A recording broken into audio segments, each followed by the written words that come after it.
जय जोहार नमस्कार सब्बो संगवारी मन यार संगवारी हो आने वाला है दीपावली और दीपावली में तैयारी कर रही थी आप मन तो खुदे पता है। आप मन देख के पता ही चल गई सोही। अभी लगभग 15 दिन है, 15 दिन से पहले ये तैयारी चालू। जी हाँ संगवारी हो, ये पूरा लाइट वाइट देखा तो झालर वाला लगाना चालू हो गया है। जिला 2 दिन से लगा था भाई, अब आज पूरा हो गया काम, है ना। काम पूरा हो गया और पूरा लाइट भी लग गया बढ़िया से। देखा था आप मन पीछे पर पूरा से अच्छा से दीवार विवार सब चकाचक। दीपावली में तो चकाचक लाइट वाइट यही तो सब रही थी, है ना। तो हमारा काम पूरा कंप्लीट हो गए। आज के काम 2 दिन हो गए, 2 दिन लगाते हैं लग गए रही से। कुछ झालर आने रही तो आज लगी सब, आज आहिस्ता पूरा कंप्लीट हो गए, बहुत अच्छा से सेट हो गए और चालू भी हो गए। और आप मतलब देखा तो जगमगात चमकमात चालू।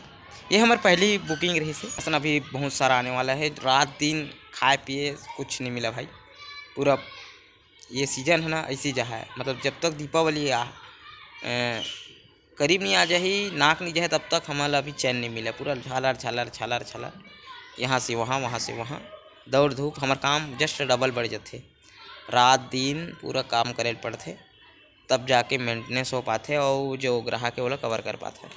मोर मैं अरु संगरी हो, मैं नानू भैया वो आप मन देखा था जगमगात एक महल। जी हाँ, ये कोई यहाँ शादी पार्टी नहीं हुआ थे ना, कोई ये होटल है संगवारी हो। ये दीपावली के आप मन के शुभ अवसर में जगमगात के ये कालीसान महल है। जेला लगा है आप मन के रवि भैया। हाँ देखा तो कैसे टकमक टकमक करा थे। जी हाँ संगवारी हो, अगर आप मन ऐसी लगवाना हुई आपू मल्ला तो कल लिए कुछ नहीं करे पड़े संगवारी हो। आप मन नए हो चैनल में सब्सक्राइब कर ले हो, लाइक कर दे हो, एक प्यारा सा कमेंट करते हो, तब जाके आप मन के घर में ऐसी जगमगात हुए झालर लाइट लग जाए। जी हाँ संगवारी हो, मजाक नहीं तो आप मन एक बात करके तो देखो, एकदम हमला बुला के तो देखो। राम राम जय जोहार। ना हो जहाँ भी रहो स्वस्थ रहो, मस्त रहो, हंसत रहो, अपन ख्याल रखो, हमारे बोली हंसला पकड़ाते रहो। जय जोहार, राम राम।